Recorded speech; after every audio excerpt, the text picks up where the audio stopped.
everybody. Welcome back to the Damn Yankees podcast, produced by Seven Ashes Productions. It's Tuesday, March 19th, and this is episode 40. Yeah. Oh. Wow. Oh, hello, everybody. Why, you look like you're up to no good.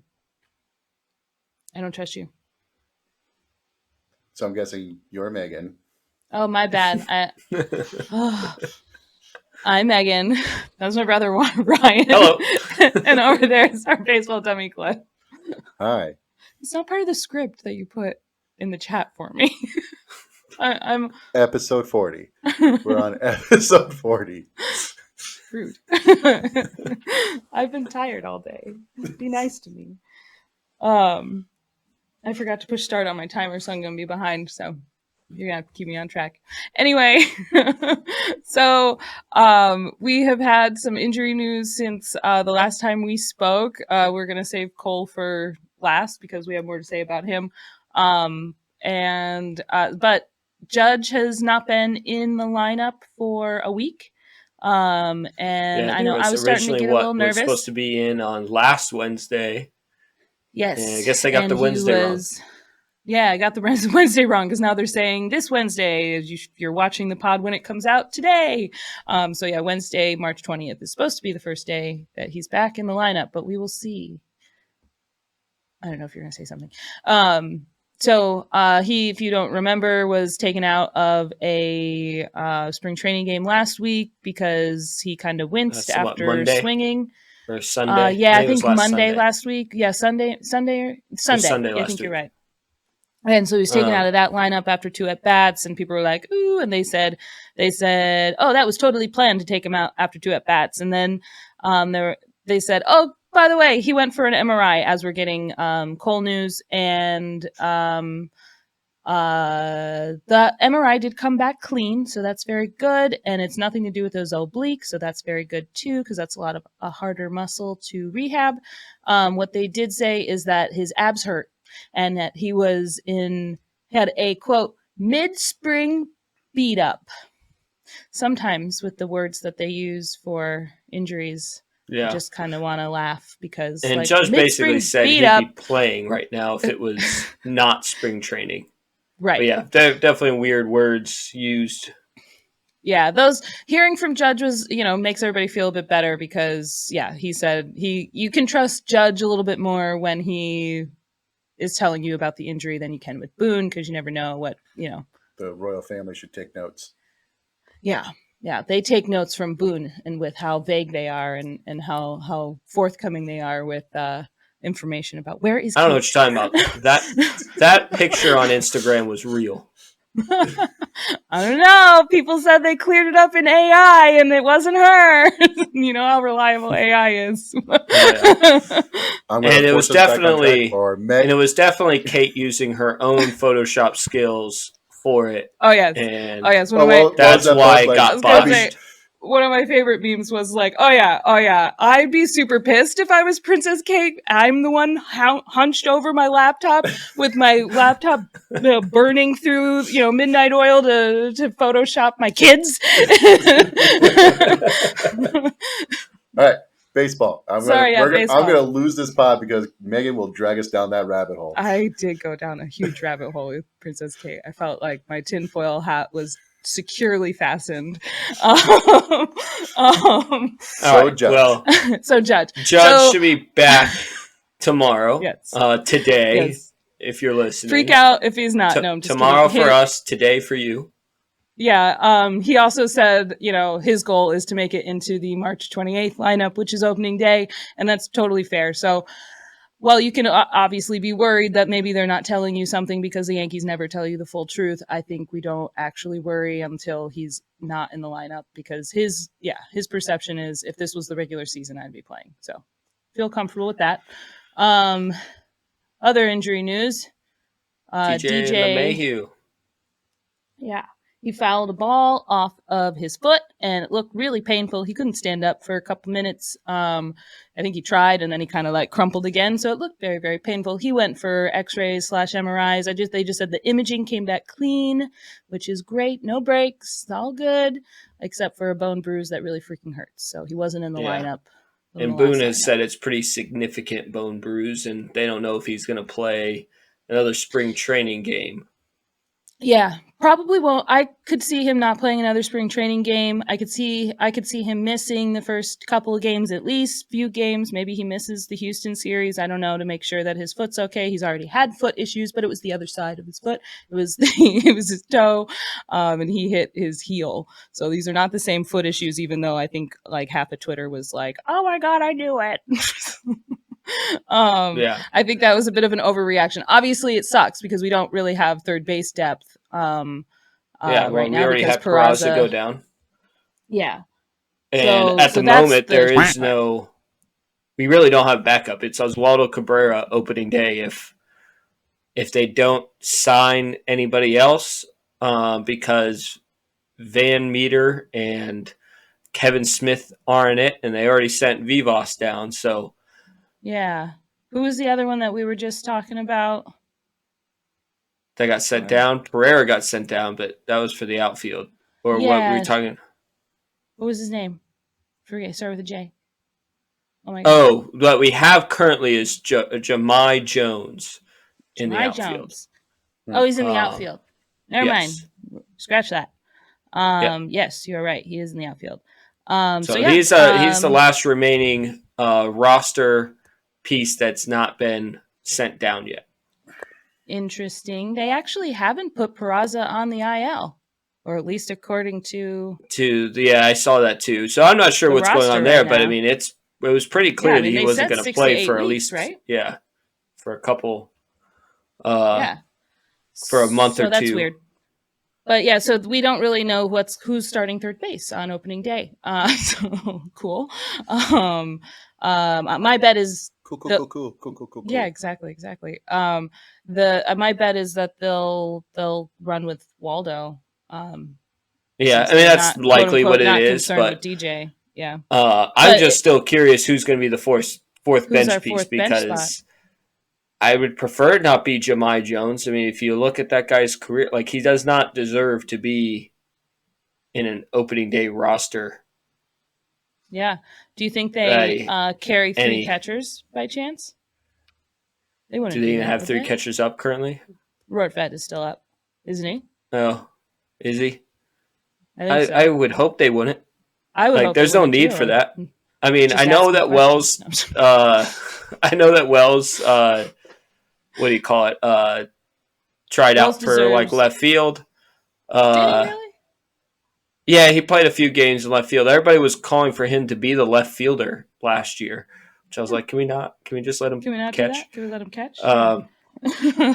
Trevino can't really play any other position. Rortvedt might be able to play first, but that doesn't really help with third base. So yeah, so probably not. I was just, nothing else is like kind of clear.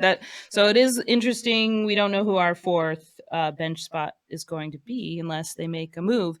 And I feel like they maybe need to at this point with DJ, but they probably won't. I mean, considering that Boone really doesn't think it's serious in the way they're talking about it, always can change. Tomorrow they could come out with something and, oh my God, it's going to be on the IL. We didn't expect it. He kind of gave, you were saying he gave John Boy some crap today because he assumed already that he was on the IL. And yeah, I saw a clip. I didn't watch the podcast, but it was like he framed the question of like, well, if DJ starts on the IL, I think he was probably like, so who's starting, who's playing third? And Boone was like, do you know he's going to the IL? Because I don't know he's going to the IL. I don't think we know that yet. And I think that's fair. I mean, with a bone bruise, it can be pretty bad. Or, after a couple of days, it might loosen up, feel a little bit better. I mean, it looked very painful. So I heard that it was pretty painful. Like it's still been painful, and that's why people were pretty sure he wasn't going to play opening day. Yeah, but I think that's likely. So I do think we need to have some kind of answer about maybe who's going to be our starting third baseman. I guess we should watch the lineups over the next few days and see who they consistently start there for spring training. Because at this point, with just over a week to go before opening day, I imagine most of the lineups will be typical everyday lineups for at least the first 5-6 innings. So So I guess we'll see. But I hope it'll be hopefully interesting to see how they do. Hopefully this isn't an IL situation. It's just a day-to-day. Get some rest, get some treatment done. Hopefully, get the bruise to, lighten up a little bit so that it's easier to do his day-to-day fielding and hitting routine. So, good news on him to have clean imaging. But hopefully he gets the bruise cleared up soon. Another person who had best case scenario in news and imaging is Garrett Cole, especially when you're talking about the elbow. I mean, we've seen it, and we've seen it more and more every single year with pitchers going down with injuries. With the more and more there's a focus on high velocity pitching rather than painting the black type pitchers where they're not maybe hitting 97, they're hitting 93, but they don't throw many outside of the zone. With that focus towards 97 to 100 mile an hour pitching, we're seeing those issues. But Cole, best case scenario, a lot of people, including us, were very worried that going to see this doctor in California was going to mean Tommy John surgery. And that was not the case because Tommy John doesn't. It's not just like a year away. I mean, you're talking 18 near months. 2 years at this point. Yeah, I mean, you're talking 18 about 18 months best case for a pitcher. You're talking about, and it's almost like a lucky case scenario that it happened. Like if it were to have happened now versus midway through the season, because that's no 2025 either. At least there might be a potential for 2025. It's the same with DeGrom this year. It's more of like, will he pitch this season?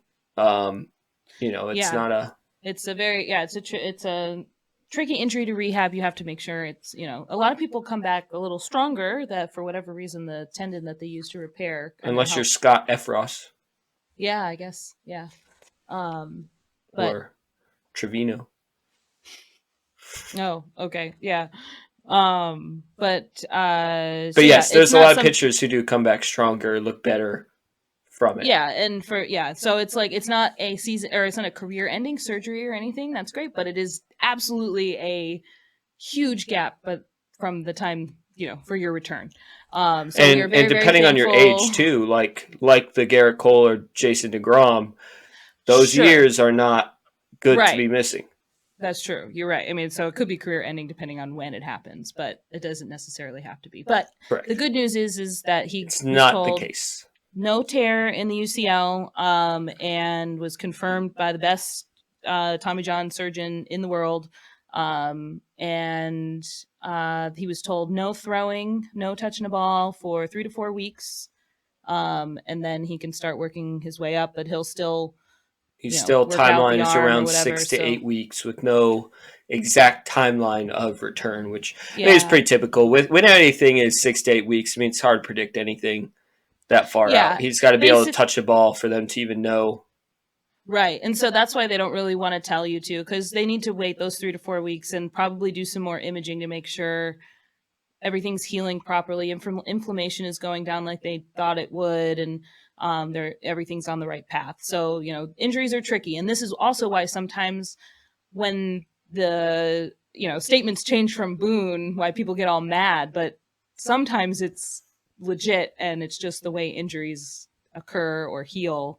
And you always have to adjust timelines in real time. So, and rule of thumb, as far as I've always heard for pitchers, is however long they are down, it's going to take that same amount of time to build them back up to where they were before. And don't forget, Cole was only throwing about 45 pitches in spring training before.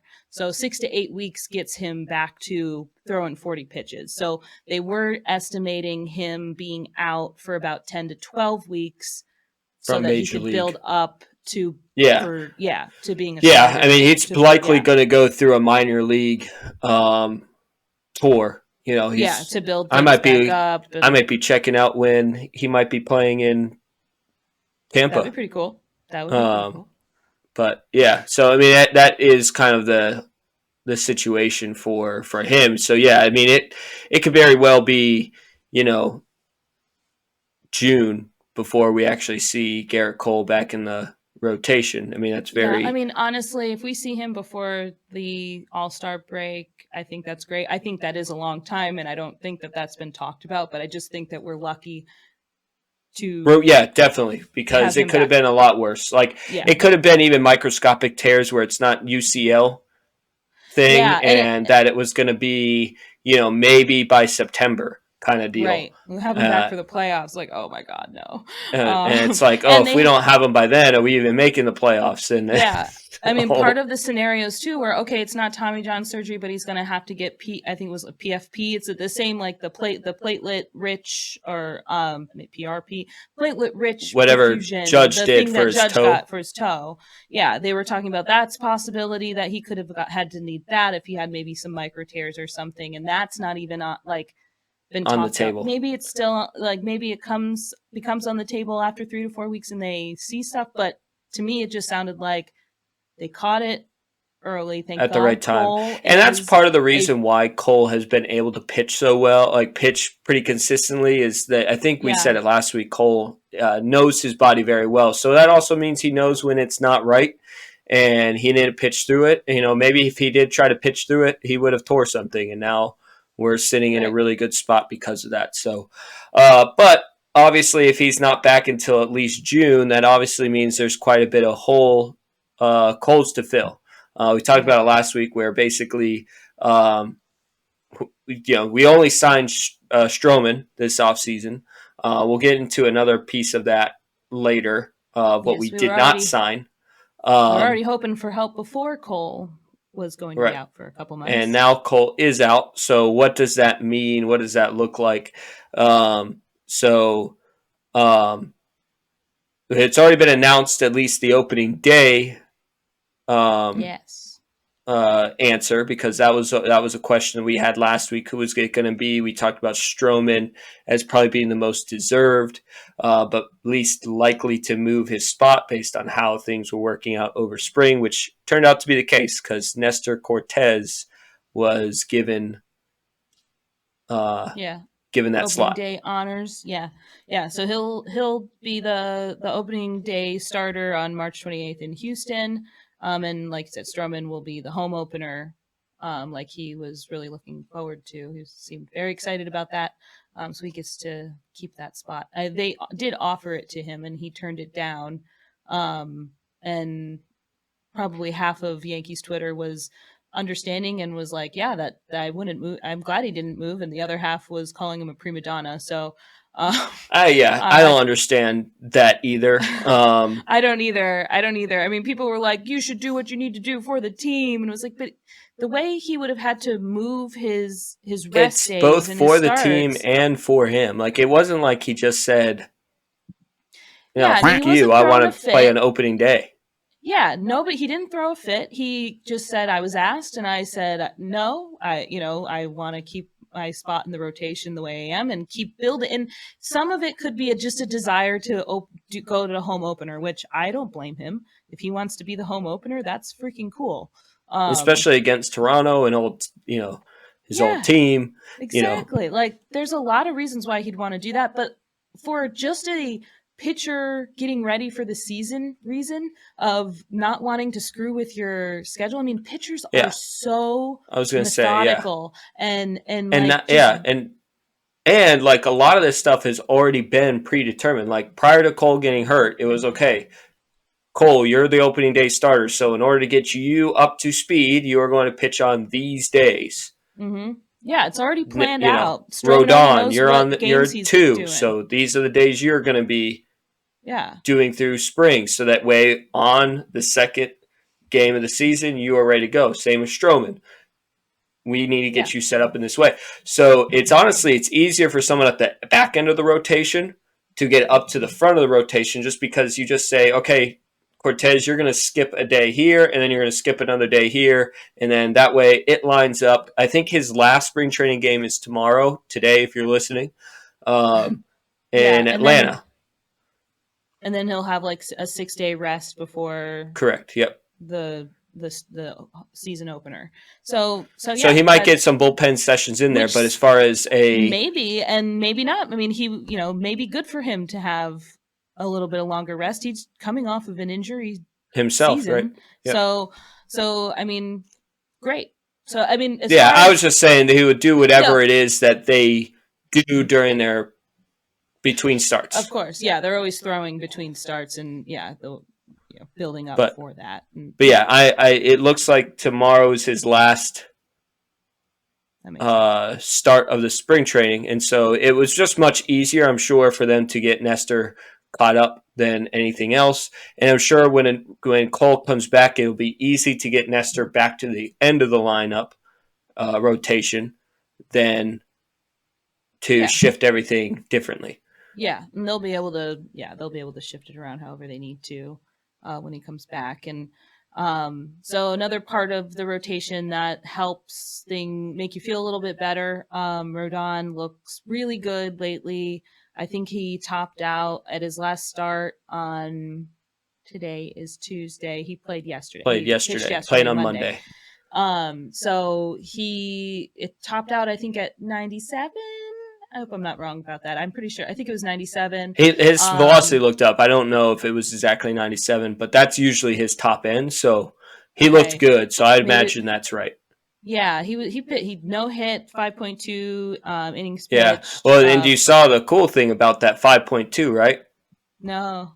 You know who took him out of the game? Oh, yes, I did see that. I don't know. I wasn't thinking that. Yeah, Joe Torre came out and took him out of the game. How freaking cool is that? Yeah, so I guess it was like an honorary. Joe Torre was back in as honorary manager for the game. And guess what? We won that game. Yeah. Take notes, Boone. Yeah. But yeah, so and apparently there's never been the last time there was an actual no hitter in spring training was back in the 1930s.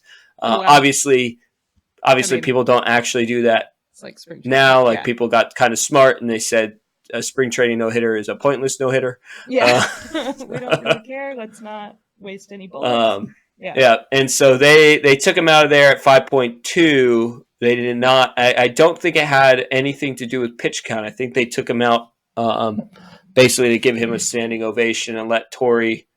Oh, sure. So that he could have finished out the 6th inning and just not come out for the 7th. But yeah, that's true. You're right. I heard it was just for a special. He was close to the thing. I think that if he had not been. If it wasn't for the no-hitter and for Torre being in the dugout, that I think they would have let him pitch 6 on a normal day. But with both Torre being able to pull out the starter and him having a no-hitter, it gave both people an opportunity to get a standing ovation by the home fans. So cool moment for sure during spring training. And Rodon looking good. Is very good because he was struggling a couple of starts early, but it was mostly what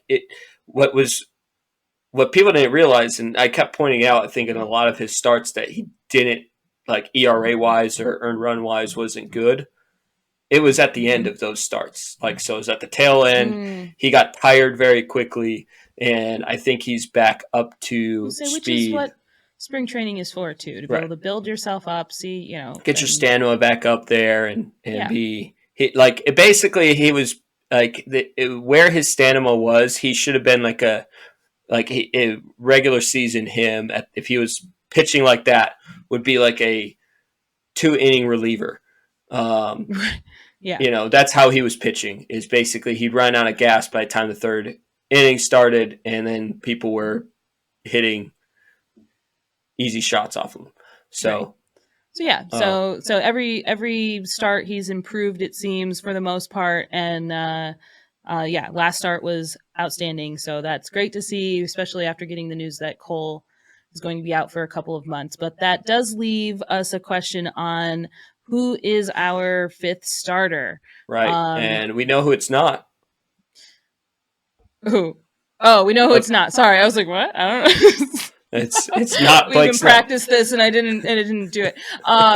Yes, it's not Blake Snell. He signed with the Giants today. 2 years, $62 million.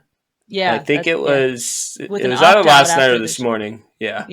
Yeah. And so apparently this is the deal that Snell wanted the Astros to give him. Right. And I think it was also, from what I've heard, that Boris tried to push the Yankees into. I saw a lot of fans being upset about why didn't the Yankees just do this for 2 years with an opt-out option. The issue is it's the tax. I mean, and look, I've always been a proponent of saying tell how to the tax and just pay the money. Your wallet. But where they're at, like, I can understand being hesitant. And because it's Snell, like if we were talking about a Cy Young winner that's like non-injury Jason DeGrom type of person, or like, somebody who is a consistent player. Snell has 2 Cy Youngs 5 years apart, and in between those has been mediocre, injury-ridden play. Yeah, I mean, in real money, the Yankees would, if they did this deal. So you got 2 years, $62 million. He's making $31 million a year. That means the Yankees are actually paying $62 million for 1 year. And if they have the same exact deal, he could just opt out after the 2024 season. And so they just spent $62 million for 1 year for a player that, I mean, and he could be great, but we don't know. And I don't think I blame the Yankees for not taking that risk. And we've talked about that too. And the Yankees did come back and give him, give him the offer of $150 4 years. Was that? Yeah, it was something around like $25 million a year for a little bit more years than just a simple, like, this 2 year contract. Yeah. Like, they offered him a decent deal. And so now, Snell snuffs his nose at that and takes a smaller deal. And really, I mean, he kind of took like a 1 year prove it deal off of his, it's 2 year, but with the opt out kind of a 1 year. Yeah, it's basically a prove it deal that's just worth off of his a lot more. Season is just a little mind blowing. And I think part of the issue is that what he wanted was that annual value for 6 years, and the Yankees are like, nope, we will give you an extended deal at lesser money, but you're not making more than Cole. Cole plays every single game and hasn't had a above 4 ERA in the last 5 years. Snell cannot above 4. Snell cannot say that. So like, why would they give them anything different than what they gave Rodon? Yeah. And it's just the difference is Rodon didn't win a Cy Young. Right. And Snell might not have even wanted to come to the Yankees. It is very often that people use the Yankees to drive up their price. I mean, they were the only team that offered him a very decent contract twice. The Yankees. It was the Yankees. And he's not on the Yankees. He's back on the West Coast. He's with the Giants. So good for him. It just, to me, it seems like he didn't want to actually play for the Yankees. And we kept hearing Angels was his preferred place. And so, cool. I'm not upset. I'm not upset about it. I'm not upset that we didn't pay Snell what he wants. Monty is out there, but I don't think that's happening there. I haven't heard a single team talk to Monty. No, the only rumors that keep. I just kind of Googled to see what the headlines say, because we don't hear anything, and it's about the about the Red Sox. I just they were going to do. That might just be and that might just been from earlier in the off season. So I don't know what's going on. I'm sure a ton of teams are also trying to consider. Snell would actually. How much help would he be right away? None, right? He hasn't played in a single spring training game. We have just over a week to go before the regular season starts. Snell would not have helped us with the Cole situation. Right. So we're already still going to try, and Monty as well. Both of Monty them are going to have to build back up. They probably don't start until maybe the middle of April. I'm not really sure. I mean, I'm sure they're still throwing, but there's nothing that can replace real games. Yeah. Real spring training games. So both of them already would have been like, they're going to help our rotation, but not until at least, a few weeks down the road. Yeah. So I don't think that I think that whoever's our fifth starter comes within the Yankees organization currently. Obviously, the trades of Burns and Cease did not pan out. We've already talked about Burns. I think we talked about Cease last week.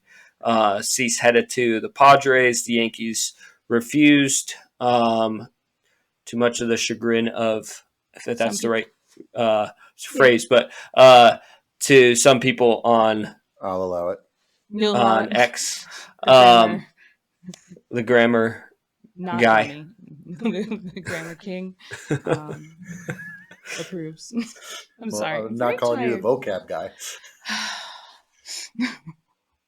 Well, anyway, the Yankees would not part with Spencer Jones or Jason Dominguez, which I also don't mind. I know there's a lot of people who are mad about it because they're like, if the Yankees were win now, they would give away Spencer Jones. How good do you think that they think this guy is? Like, and I get it. Like we've said this stuff with others, like the one who I think is going to be the fifth starter, as well as like you got Peraza, who they've refused to trade, who hasn't panned out. So obviously prospects may not pan out, but he hit like a 450-foot home run in the breakout spring training game that MLB did this year. Yeah, and showed didn't he hit a 471 when the game we went to? Yeah, I mean, so he has great potential, and like people are acting like Dylan Cease is God's gift. Like he's a great pitcher. I mean, not saying like he's shit or anything, but like we're not talking about the best pitcher. I mean, so what? Not even the fart. He's right. Not even the fart. Good job, old man. Yeah, I mean, if we were talking about trading, I could see it more for Burns if Burns wasn't so dead set on being a free agent and being a Boras client. Yeah. Right. Because next year is going to be a war when it comes to Soto. They're already dealing with that with Boras there. And so, I get it. Like maybe go after Burns for the idea of a 1-year deal and hopefully that win a World Series with it. Like I get the idea of that, but I don't hate the fact that we're going to have Jones and Jason Dominguez potentially in our outfield with Juan Soto. I still think that if they use where I'll be pissed about it is if the Yankees use keeping Jones and Dominguez as a reason not to go after Soto. That will piss me off. Very upset about. Yes, I agree. I would be with you there. The other rumors that I don't know if these are just fan rumors and like because it makes sense or if these are really have like it comes from anywhere. I have hair on my face. Michael Lorenzen. I have heard that rumor came up that they were looking at him. Yeah, so he's currently on the Phillies, and he's 32 years old. I don't think not like he's the a best lefty pitcher too. in the I world. think, right? Yeah, he's a lefty. Is he lefty? Why can't I? Thought he was. I could be wrong. He pitched for Detroit before being traded to Philly last year. I wouldn't mind him. I mean, he's definitely a fifth guy in the rotation. Oh, he is righty. Yeah. He's a fifth guy in the rotation, easily to fit into that position. So if they made that trade for him, I wouldn't mind it. I expect that it's going to be Luis Gil. Yeah. Or they're just building that up to be able to use him as a finally to trade him. Possibly. Boone mentioned on John Boy in his weekly manager's report or whatever the heck it is. Bantering with Boone. That there were 4 options that he was currently thinking about. And again, I didn't watch the pod, so I don't know if he mentioned them. And we were going through it before we got on that we think it's Gil, Warren, Beater. Or Luke Weaver. That'd be my guess. is the 4. Those are that's my guess too, as to the 4 possible 5th starters that we have. I'm pretty sure Warren and Weaver are out. I think it's really between Heel and Beater, and I just think with Heel's impressive last 2 starts, it's going to end up being Heel. Yeah, Beater. Yeah, I think Heel and Beater both had really good, but Heel kind of really stole the spotlight there with the 8 strikeouts over like 3 or 4 innings, something like that. So yeah, that was really cool to see, because before he was injured, Heel looked pretty bright. Like, I mean, that's why he used to be the untouchable prospect, and now. Right. And this is a lot of times when the Jones trade people on Twitter, Heel is usually the used example of why we should trade Spencer Jones now, which I get. I mean, I've been in the side of we should have traded Heel when we could have. Anything can happen. But I also don't think Heel was at the same level that Jones was at, far as what you've actually seen. Yeah, I mean, and I think I think we should all get to see what he does in AA this year. If he struggles, and I don't know, I just have a feeling that he's not going to, and he's going to get to AAA pretty quickly, or at some point this year, maybe not quickly, but gets promoted to AAA. Sorry, I got distracted for a second. Michael Lorenzen's middle name is Clifton. How about that? There you go. He should be a Yankee just because. Just because. So hopefully we'll find out who the 5th starter is here soon, but maybe they don't tell us until opening day, like day before opening day. We won't know until the rosters are selected, which would be the day before opening day. That's probably right. They'll take it to the last moment to see who wins out on that 5th starter role, and roll from there. We'll see from there. Yeah. So.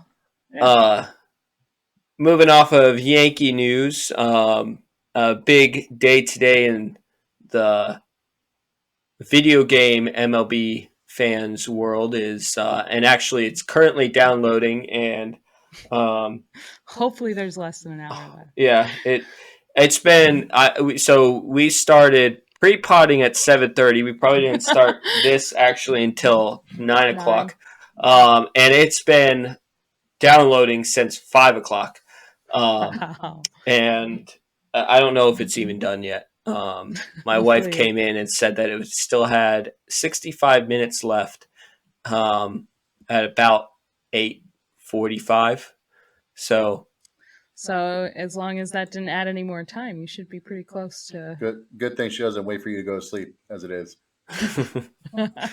That's true. Yeah, she probably is already asleep. But yeah, so MLB the Show 2024 is officially out for everybody. I think that they had some pre-release options if you spent more money, because of course it's EA. So you spend more money, you get it early, which I think a lot of the players get options to get it early too, because I think Soto's been playing it any day he's not in the lineup. And he's got a fully decked out Yankee controller, and his favorite team is the Yankees on there, which, I mean, it'd be kind of dumb if he didn't do that, but yeah, for sure. But obviously he's going to be a Met according to Twitter next year. So everybody thinks he's going to be a Met. He's really got to, he's the Mets always want everything handing me down anyway. So I feel like he has equal, I don't know, he has opportunity to be on a lot of teams next year. I just think it's really funny that the Mets all the Mets also think that they were going to get Shohei Ohtani, which was a lot of these are it's obvious. It's obvious. It's I don't understand why you think it's obvious just because you have Cohen. Anyway. So MLB the Show is there's a lot of different feelings about it when it comes to, is the game going to be actually any better? I'm hoping it is. A lot of times they try to up the graphics a little bit, but nothing really gameplay changes. But one gameplay this year that has changed quite a bit, that has a lot of people mad, is that in the Road to the Show mode, which is the ability to create a player, you could create yourself, you could create somebody else, just a regular, whatever. You can make it whoever you want.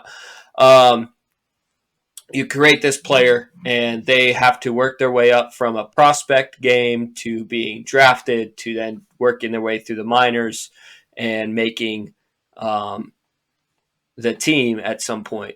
And so this year they added the option for women to be able to create themselves and have their own road to the show where they can hit 450-foot nukes off of. Unrealistic. Yeah, so unrealistic. Meanwhile, there's people who create a player. There's a famous one that goes around TikTok, like posts on TikTok. The main guy posts on YouTube, but people like screen record them and make their TikTok videos of. And this is not a joke. This is the actual name. Lay steroid daddy hack the fourth. He's like a 4'8", 300 something pound person who's got a Fu Manchu and totally realistic. Yeah, and he hits 800 every single season and 80 home runs, something like that. Eat your heart out. Yeah, give us those dimensions again. He's pretty sure 4'8", 350. He's a cube. I mean, he'd have to be. He's a cube with two muscle arms. Just yeah. And I'm pretty sure one of his like home run celebrations is literally, this is not a joke because they have this option in MLB the Show, is Superman flying around the bases, which that doesn't make any sense to me because they don't even touch the bag. You're out. But anyway, I mean, who hasn't seen that? I mean, it's pretty. So we're very worried about realism when it comes to our MLB the Show, Road to the Show options here. Clearly, you guys don't watch the Japanese league. That shit happens all the time. Oh, yes, you're right. I thought you were going to say Savannah Bananas. They call it Goku flying over there, though, not Superman flying. Okay. I mean, if anybody were to do Superman flying, it would be the Savannah Bananas. I mean, yes. They'd figure out a way to make that happen. But yeah, for most people, like, for example, another unrealistic thing is I just finished year 2031 of my MLB the Show 23 in my franchise mode, where the Yankees have won 31 World Series rings now.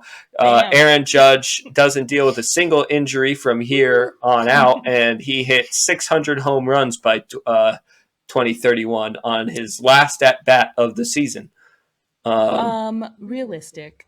Very realistic. So, and there's other people who take the Chicago White Sox to a World Series, and we're worried about.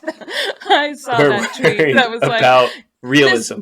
These girls being in MLB the Show, that's totally unrealistic. As I gear up to win my 5th straight World Series win with the Chicago White Sox. Did they use the girls to make the White Sox win the World Series? Maybe. I just, I don't understand the hate. You don't have to, you were explaining before, you don't have to play, it's not like MLB. It's, force a female. I mean, I could be wrong. You. I haven't obviously played it because it's still downloading, but from what I understand, this is a mode in Road to the Show. So if you were to go and play franchise mode, for example, I don't think that you can have, I don't think the computer will generate female characters into the game, because they have to generate after each season. They have to generate new prospects for the draft and free agents or whatever, so that the game, as players retire, as franchise moves moves on, you're not emptying out a player. So I don't think that they create female characters in that. You would have to create a female character and put her onto a team for there to be it. So the only way to get a female character is for you to create it. So if you don't want it, don't do it. Don't do it. Wow. It's pretty simple. This is a very hard concept for a lot of people to understand.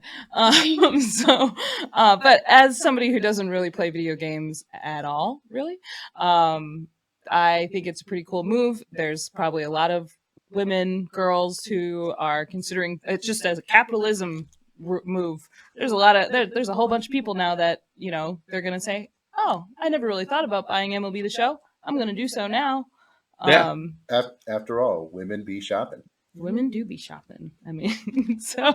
And I've seen a few people say that they wanted to get it please now. Don't cancel me. What did you say? So please don't cancel me. These are jokes. These are jokes.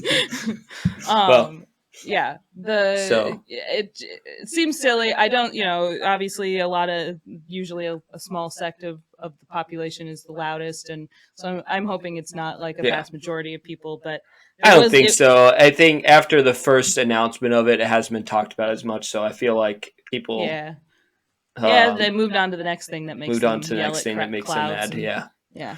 Well, but I think that's a cool move. So cool. Yeah. Good job, MLB, for a change. I'm excited to hopefully play if the game is finished downloading. So to wrap up, we're going to try to do a question, like something either from our last podcast or something that's come up in the game, like in spring training or whatever. To answer questions from our dummies. However, our baseball dummies had no questions this week. They seemed pretty well caught up, but our mom had a question. And I wouldn't consider mom a baseball dummy, but I feel like DFA is something that as often as we can talk about, I still don't understand. So I can understand that this is her question. I feel like we've talked about DFA on the show before. I think we did try. But I don't remember what episode it was. Sometime last year, we did try to go through. I know. You know what episode it was? No. I know what DFA. Just interrupting me. Sorry. Go ahead. I think we did talk about the difference between like DFA and releasing and being optioned, and like I think we did try to talk about it, but it's so weird. And I think even after we did all the research for it, I see something else confused. Come up and be like, what? Yeah, and also be like, what does that mean? Is this just DFAing but different? Like so DFA means designated for assignment. Right. Oh, I'm sorry. What were you going to say? Nothing. You just wanted to interrupt me. Oh, when I said I know, I was going to say designated for assignment. Because I knew it. But now everyone's going to think that I just said it because you said it. Oh, yeah. So thanks. Mm-hmm. Well, there are 3 different types of DFA routes, and I'm going to put a precursor. I'm pretty sure each of these players went through on the Yankees a DFA route that I'm going to name from last year, but it could have also been different because baseball is weird. But these are 3 legitimate routes that a player can take, and I'm pretty sure these are the routes that our players took. So there's the Aaron Hicks route, which is the team. So basically why all these people got DFA'd is because they sucked.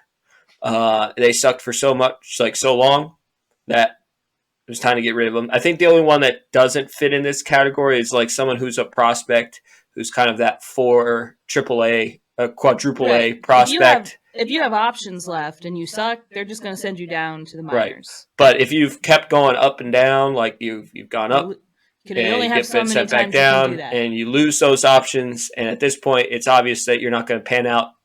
That's what happened to one player, but for the most part, it's veteran players who've well lost their options, who are just awful, and they no longer help the team. Especially your first option. Yeah. So if Phantom ILs, which we talked about last week, are no longer working, they just got to go. So Aaron Hicks got DFA'd. And so a team DFAs you, and at that point, the other 29 teams have an option to pick you up. And so that's what happened to Aaron Hicks. The Orioles signed him to a deal before he hit open free agency. So that is option 1. Option 2 is the Estevan Florial. He is the one who is a quadruple A player. He got DFA'd. None of the teams wanted him, and he opted to take a minor league assignment in lieu of free agency. So he went from being DFA'd to being back with the Yankees minor league system in AAA. And so now he was under what would be called a minor league deal. If he were to have ever gotten promoted back to the Yankees, that cycle starts over again. It's not like he gets options at that point. if they want to send him back down to the AAA club, he would have to be DFA'd again. So he is in AAA, not on a 40-man roster, and therefore he's signed onto a minor league deal. So he opted to stay with the team rather than go away. Then they DFA'd him, or they cut him again over the offseason, whatever they did. But I don't think they DFA'd him. It was some other form of cutting. Yeah. Then there's the Josh Donaldson route, which he is the one I know people are going to probably say he wasn't DFA'd, he was released. That probably is the case. But either way, this is the situation that Josh Donaldson would have gone through had he been DFA'd if he wasn't DFA'd. So the team would DFA a Josh Donaldson. No team wants him. And so he opts to be a free agent and released rather than going the Florial route and going to AAA, knowing that he could probably work a deal out with the team. Someone like Josh Donaldson would take that route of no team wants to sign him off of the Yankees DFA contract, so he'll hit free agency. Because he's a former MVP, he's someone who has a lot of barrel power. There is a team that's going to sign him to a major league deal, whereas Estevan Florial, a guy who's not proven, basically a failed prospect, he may not make a team, and so he'd rather just stay in the organization that has been working with him, that knows him, and so that's why you would have those differences, why someone like him would accept becoming a minor leaguer, and why someone would decide to be released when no team wants you. It's not really that no team wants you. They don't want you on whatever. I mean, it's not like they take in, he was owed, 25 million, 28 million last year. It's not like they take all that, but I think you still get a better deal if they just take you from free agency rather than through DFA. So that's what a DFA is. It's a fancy term for being released with a bunch of different side routes that can work. I'm pretty sure Donaldson was released, but that would have been what happened if he got DFA'd. So just because you're DFA'd and doesn't mean you're not with the team anymore. It just means you have to wait and see.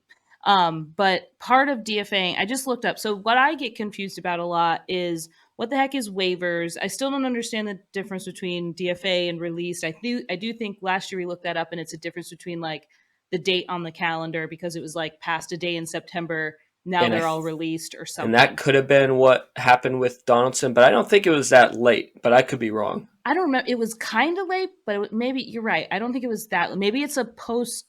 I don't know. I do remember we looked it up. There's a date associated with the other thing with. So I just looked up. I was like, what's DFA and what's waiver? So like, you enter waivers if you clear. I'm saying this wrong. You clear waivers. Then those 29 other teams can pick you up. So by clearing waivers, they say so. A team has 7 days to trade the player to another team or place them on irrevocable waivers. Thank you. Irrevocable outright waivers. So I guess in those 7 days, and I do think there was somebody last year that we DFA'd and ended up trading. Like we got players back. I think it was just like minor league players. I do remember that happening. And I can't remember who it was, but yes, we did that with somebody. So it kind of depends on the words they use, depends on what happens in that timeline, it seems, right? So like if they're traded before those 7 days, they never cleared waivers. And that's because like there might be a team that wants to make sure they get whatever this player is rather than dealing with a contract negotiations. Sure. Or dealing with another team trying to get them. They'd rather just get them.